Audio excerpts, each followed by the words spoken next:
All right, let's jump into another deep dive. Today, we're looking at how research actually gets turned into policies that shape our world. Because, it's not enough for researchers to just publish their findings and cross their fingers, right? Right. So we're using the Researcher's Handbook on Science for Policy to guide us. And honestly, this deep dive is way more engaging than trying to slog through the whole thing yourself. Oh, for sure. We're going to uncover the secrets of making research actually matter. Kind of like, if research is a superpower, then this handbook is the training manual. I like that. Now we've got expert speaker with us who has an amazing knack for breaking down complex ideas. So what's the most interesting thing that jumped out at you from this handbook? What really struck me is how much emphasis there is on collaboration. It's not about ivory tower isolation anymore. The handbook really pushes this idea that researchers need to become knowledge brokers, actively connecting their work to real-world problems. So it's not just about finding the answers, it's about making sure those answers actually make a difference. And the handbook talks about strategic impact work. What exactly does that mean? Well, it means researchers need to be really intentional about how they engage with the policy world. It's about identifying your strengths and interests, figuring out who to collaborate with, and then setting really clear goals. And of course, choosing the right ways to interact. Okay, so knowing your strengths is like your superpower in this impact work thing. But there are different ways to use those powers, right? The handbook talks about researchers being synthesizers, commentators, or advocates. Exactly. It's like a synthesizer might put together a really clear and concise report that summarizes the latest research on, say, climate change, while a commentator might offer their expert opinion on a new environmental policy. And then you have the advocate, who might be passionately championing a cause using research as their ammunition. I'm starting to see how this is like a game of chess. You meet a strategy, and you gotta know what moves to make. The handbook even suggests creating an interaction plan, which is like your own personal game plan for working with policymakers. It is. And the great thing is, you don't have to figure it all out alone. The handbook gives you practical tools and frameworks, like the Science for Policy Competency Framework. It's almost like a roadmap to help researchers develop the skills they need. That's reassuring. But even with the best plan, you need to understand the game itself, right? Like, how does policymaking actually work? That's a key point. The handbook really stresses how important it is to understand the different stages of the policy process, like from agenda setting, where they're identifying problems, all the way to evaluation, where we see if a policy actually worked. So it's not just about handing over your research and hoping for the best. You need to know when and how to get involved. Precisely. And it's important to remember that research is just one piece of the puzzle. Policymakers also have to think about political stuff, societal values and economic constraints. So it's more like researchers are part of a team, providing important information but not calling all the shots. The handbook goes beyond just publishing research, though, right? It encourages researchers to think outside the box when it comes to making an impact. Absolutely. There are so many different ways to make research matter. Popularizing it through engaging blog posts or videos, creating those knowledge syntheses to present research findings in a clear, concise, and comprehensive way, and of course, engaging in dialogues with policymakers and stakeholders. Hold on, knowledge syntheses sound a little intimidatingly technical? Think of it this way. Imagine you've got a room full of puzzle pieces, and each one represents a different research study on a certain topic. A knowledge synthesis helps you put those pieces together to get a clear picture. It's connecting the dots and making the research accessible and useful for policymakers. Ah, so it's like turning a jumbled mess of research into a clear roadmap for action. Exactly. And there are different types of knowledge syntheses depending on what you need. A rapid review gives you quick insights on a pressing issue. A systematic review is more of a deep dive into all the evidence. The key is choosing the right tool for the job. This is starting to feel less daunting and more like an interesting challenge. And speaking of interesting, I love the story about that researcher in Finland who started a science-themed YouTube channel called Menisiden Jelgile, which means on the trail of the past. Oh, yeah. That's a great example of using a creative approach to reach a wider audience. By making history accessible and engaging, this researcher is actually sparking curiosity and sharing knowledge in a way that traditional academic publishing often doesn't. That's awesome. But even with all the creativity and proactiveness, we need to make sure we're being responsible, right? Absolutely. The handbook really hammers home the importance of transparency and ethics in impact work. Researchers have to be upfront about any potential conflicts of interest and clearly communicate any uncertainties. So it's not just about getting your research out there, it's about doing it the right way, in a way that maintains trust and integrity. We've covered a lot of ground already, but I'm curious, what's one thing that really stuck with you from the handbook? One thing that resonated with me is that building expertise in impact work takes time. It's a journey, not a destination. The handbook encourages researchers to be patient, persistent, and always willing to learn and adapt along the way. That's encouraging because it means we don't have to be experts overnight. We can learn as we go. Okay, we've covered a lot in this first part of our deep dive. We've talked about how researchers are becoming knowledge brokers, the different roles they can play, and why it's so important to understand the policymaking process. We've even dipped our toes into the world of knowledge syntheses and those creative ways to engage wider audiences. Yeah, it's been great. But there's still so much more to uncover.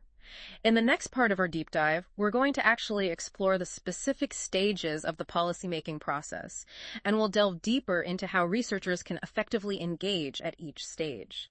We'll also examine the ethical side of impact work and all the resources that can help researchers navigate this complex landscape.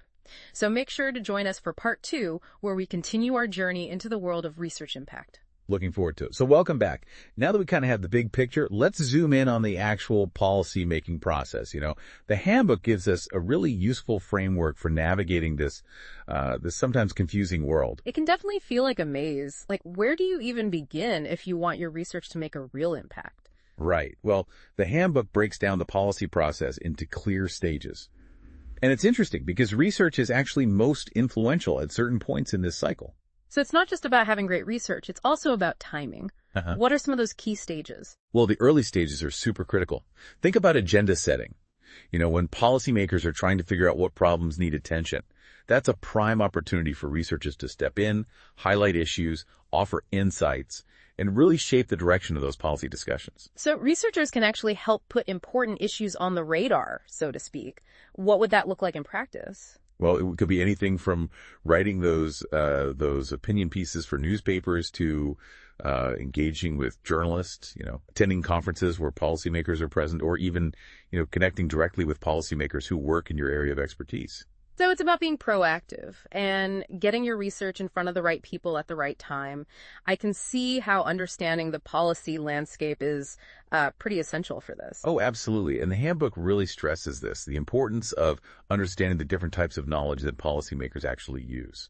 Research findings are important, but they also rely on practical experience, input from stakeholders, and, political considerations. Right, because research doesn't exist in a vacuum. It's one piece of a very complex puzzle. And sometimes those puzzle pieces don't exactly fit together neatly. Yeah, that's true. The handbook reminds us that researchers need to be honest about the limitations of their work.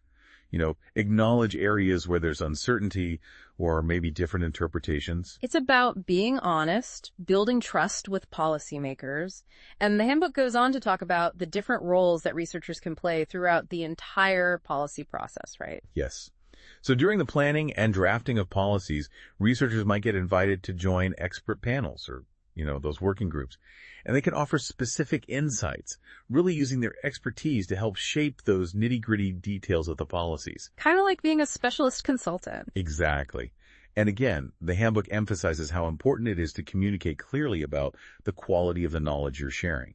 Is it based on just one single study, or is there a whole bunch of evidence that supports your claim?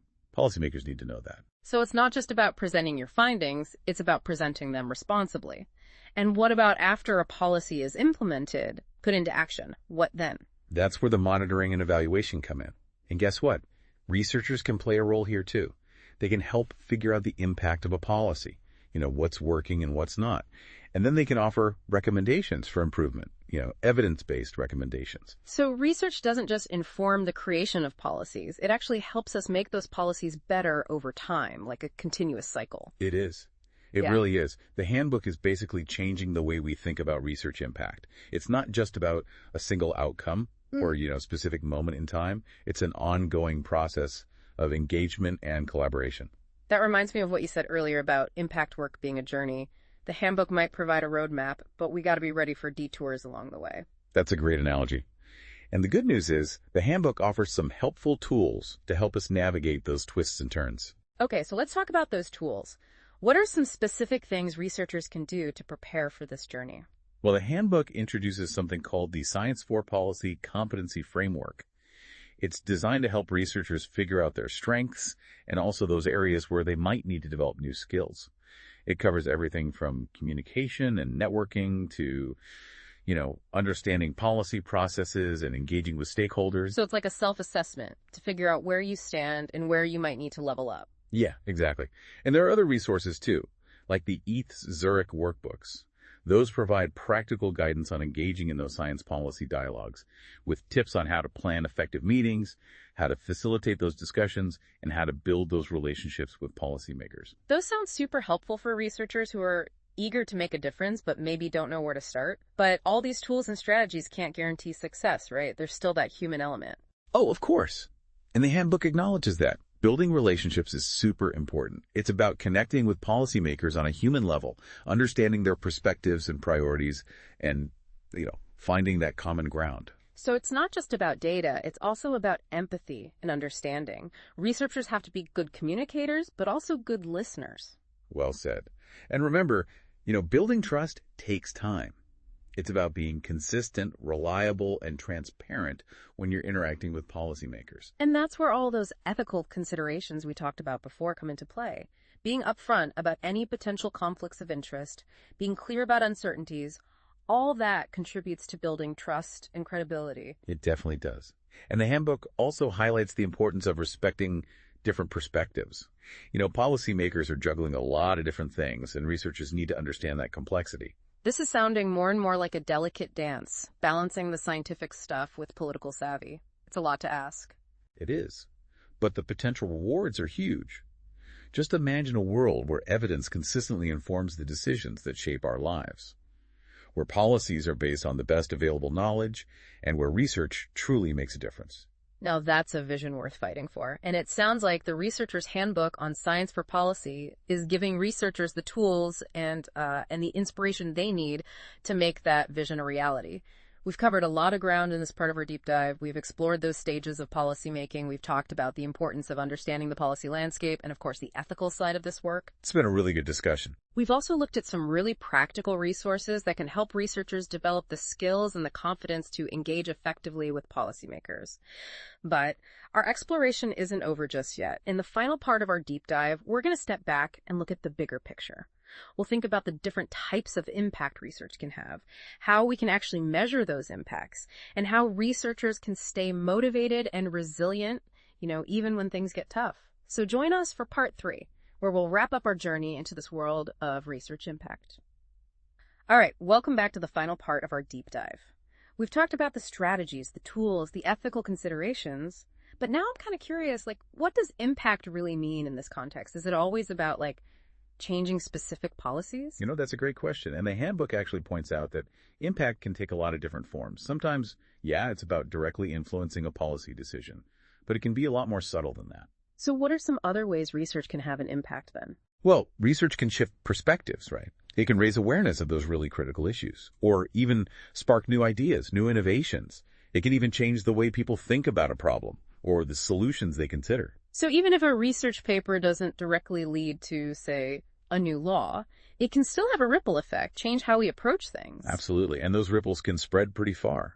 Research can influence public discourse, shape the priorities of those funding agencies, even inspire new generations of researchers to, tackle these important challenges. That makes me think about all the ways research has affected me, a documentary that changed how I saw an issue, or a podcast that talked about some new scientific breakthrough.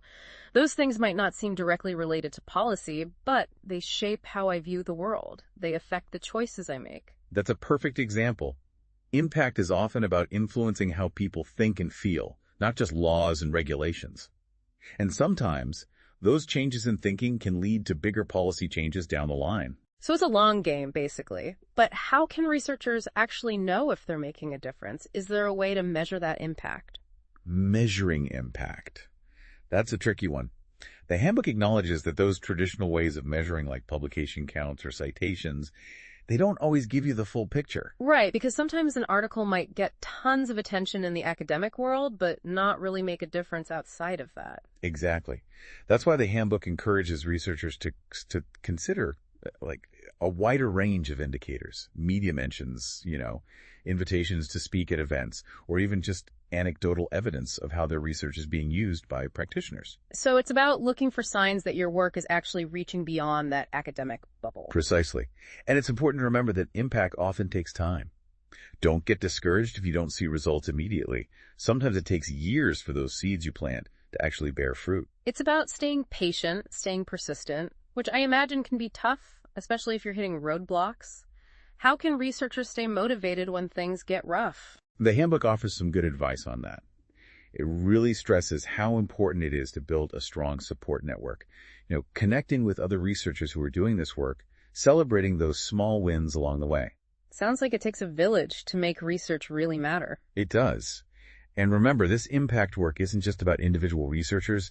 Institutions and funders, they have a role to play too, creating a culture that values and supports impact. So universities need to provide the resources and training, and funders need to recognize and reward impact beyond just those traditional metrics. Right. We need a real shift in how we think about research and its role in society. Well, this deep dive has definitely given me a lot to think about. We've gone through the how-to of research impact, but also the why. Why it matters, why it's worth all the effort, and why it's so crucial for a better future. I couldn't agree more.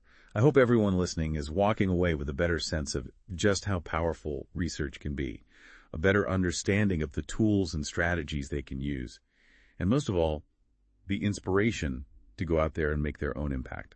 I think that's the perfect way to wrap things up. A huge thank you to Expert Speaker for being our guide through this whole thing. And to our listeners, thanks for joining us on this deep dive. We hope you learned something new, and maybe you're feeling a little inspired to explore this world of research impact even further. Until next time, keep asking questions, keep learning, and keep believing in the power of research to make a real difference in the world.